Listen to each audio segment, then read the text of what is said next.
because we've got this judge-made offence, which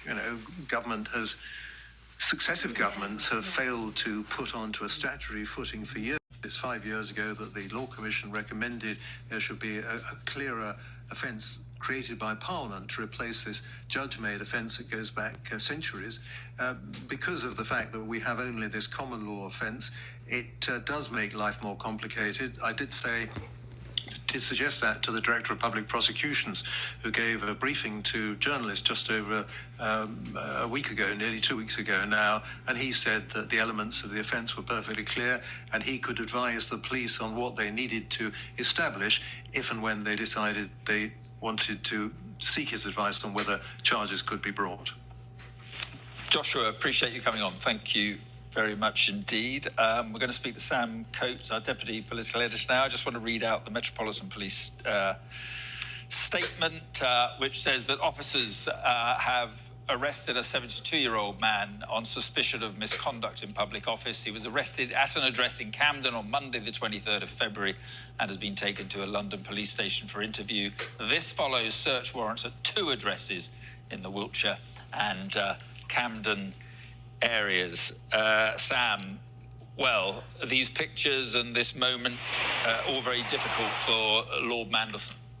Make no mistake about it, Mark. This is a seismic moment, not only for Peter Mandelson, but for British politics as a whole. 6 months ago, the man that you can see in the pictures was the British ambassador to Washington, one of the maybe half dozen most powerful figures in this country, personally appointed by Keir Starmer against elements even of his own better judgment, persuaded of it, we believe, by his then Chief of Staff, Morgan McSweeney, because he was thought to be the only man who could bridge the divide with Donald Trump's White House after the US president returned to the White House for the second time. Peter Mandelson believed to be the only person who could help Britain and sort out its trading and relationship with the US at this tricky time. Today, being taken away, as you can see, by police. Peter Mandelson has denied any wrongdoing, but I suspect there will be a lot of focus on those emails that we heard so much about, emails from the last time Gordon Brown was in the British government, when Peter Mandelson was in the British government. When Gordon Brown was Prime Minister, Peter Mandelson, then Business Secretary, alleged to have forwarded emails, that's what the Epstein emails suggested, forwarded emails to Jeffrey Epstein, potentially containing confidential government material. The allegation that he tipped off Jeffrey Epstein about an impending EU bailout, and that he notified the financier about the activities of the British government and gave advice to big US bankers to mildly threaten the then UK Chancellor, the late Alistair Darling. All of those things likely to come under scrutiny. Peter Mandelson, not a figure shy of controversy, forced to resign from the British government twice when Tony Blair was Prime Minister, once over a home loan scandal, once over his relationship with the Hinduja brothers. But this challenge facing Lord Mandelson is now of a different order, with the police now, Metropolitan Police now arresting him.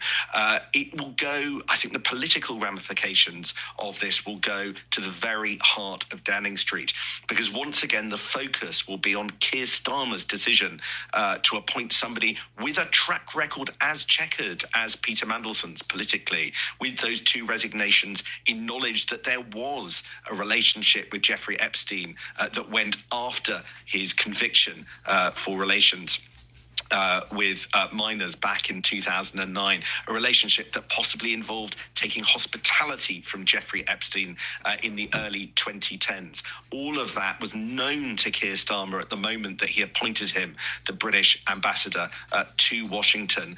The question that Labour MPs will and are asking is why take such a risk? Is it really the case that Peter Mandelson was the only person who could solve the conundrum of the UK relationship with Washington, particularly given that there was a talented incumbent in Karen Pierce already occupying that office. But she ended up being hurried out of the British residency in Washington to make way for Peter Mandelson, because he was seen by Keir Starmer and his then Chief of Staff, Morgan McSweeney, as the only answer to the political question that Donald Trump's second presidency posed. And yet that has turned out to look like a political misjudgment by the Prime Minister, who will now, like the rest of us, be watching these pictures.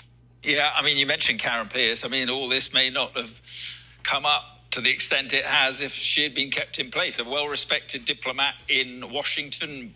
Donald Trump reportedly liked her. But anyway, look, that's going back in time. Sam, the Chief Secretary to the Treasury, Darren Jones, had just a few minutes before all this confirmed that the government expected to publish the first tranche of these documents relating to Peter Mandelson's appointment as US ambassador in early March. Now, is there a question mark, do you think, now over that release, given what we're now seeing on our screen here, the arrest of Lord Mandelson?